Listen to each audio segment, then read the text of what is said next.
Hello friends, இந்த வீடியோவில் வீட்டில் இருக்கக்கூடிய பொட்டுக்கடலை பயன்படுத்தி ஒரு சூப்பரான இன்ஸ்டண்ட்டான ஸ்வீட் ரெசிபி அடுப்பு பக்கமே போகாமல் சுலபமாக கொஞ்சம் நேரத்துலேயே மேக்ஸிமம் 5 மினிட்ஸ்லேயே இதை செஞ்சு முடிச்சிடலாம். ஸோ இந்த ஈஸியான ஸ்வீட் ரெசிபி எப்படி பண்ணுறதுன்னு பார்க்கலாம். வாங்க வீடியோக்குள்ளே போகலாம். இந்த ஸ்வீட் பண்ணுறதுக்கு நான் 1 கப் அளவுக்கு பொட்டுக்கடலை எடுத்திருக்கேன். இது கூட வாசனைக்காக 2 ஏலக்காய் மட்டும் ஆட் பண்ணியிருக்கேன். இது வந்து ஆப்ஷனல், வேணான்னா விட்டுருங்க. இப்போ இதை வந்து ஒரு மிக்ஸி ஜாரில் ஆட் பண்ணிவிட்டு நல்லா ஃபைன் பவுடராக இதை வந்து நம்ம அரைச்சி எடுத்துக்கணும். இப்போ அதை அரைச்சி எடுத்துகிட்டு வந்துடலாம்.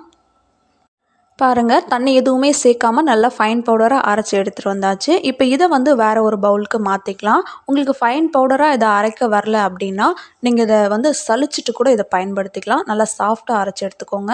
இப்போ இதை ஒரு பவுலில் மாற்றியாச்சு. இப்போ இது இருக்கட்டும். அடுத்ததாக நம்ம 1 கப் பொட்டுக்கடலை அளந்தெடுத்த அதே கப்பில் 1/2 கப் அளவுக்கு நான் சுகர் எடுத்திருக்கேன். இப்போ இதை வந்து ஒரு மிக்ஸி ஜாரில் ஆட் பண்ணிவிட்டு இதை நம்ம நல்லா ஃபைன் பவுடராக அரைச்சி எடுத்துக்கணும்.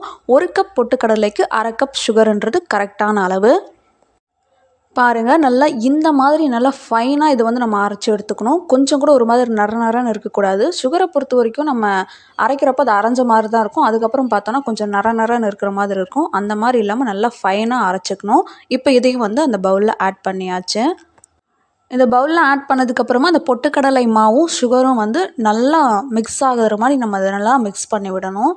ஈவனாக இதை வந்து மிக்ஸ் பண்ணி விட்டுக்கலாம். அடுத்ததாக இதில் 1/2 கப் அளவுக்கு நெய் ஆட் பண்ணி இதை நம்ம நல்லா பிசைஞ்சு எடுத்துக்க போகிறோம்.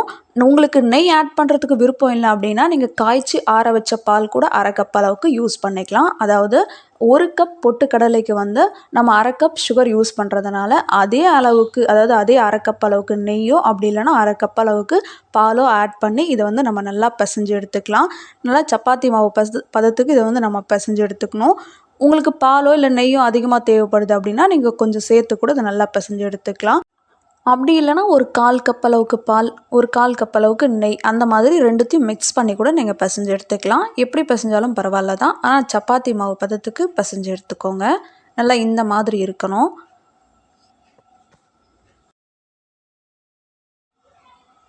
பாருங்கள், நல்லா பிசைஞ்சு எடுத்ததுக்கப்புறமா நீங்கள் ஒரு 5 நிமிஷம் இல்லை 10 நிமிஷம் ரெஸ்ட் விட்டுட்டு அதுக்கப்புறமா கூட நீங்கள் இதை பண்ணலாம். அப்படி இல்லைனா உடனே கூட இதை பண்ணலாம். நான் உடனே தான் பண்ணுறேன், ரெஸ்ட்டெல்லாம் எதுவும் விடலை.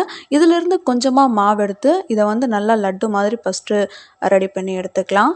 இதை கையில் வச்சு நல்லா இப்படி பண்ணோம் அப்படின்னா அது ரவுண்டாக ஷேப்பாக ஆகிடும். இப்போ இந்த ஸ்வீட் வந்து ரெடி தான். நீங்கள் இப்படியே கூட சர்வ் பண்ணலாம். பட் இருந்தாலும் கொஞ்சம் டிசைனுக்காக இந்த சென்டரில் ஒரு குழி மாதிரி வந்து வச்சுக்கலாம். இதை வேணான்னா கூட பரவாயில்ல, நீங்கள் அப்படியே கூட சர்வ் பண்ணிக்கலாம். இப்போ இந்த மாதிரி ஒரு குழி மாதிரி நம்ம செஞ்சால் அது ஒரு டிசைன் மாதிரி கிடைக்கும், அவ்வளோதான்.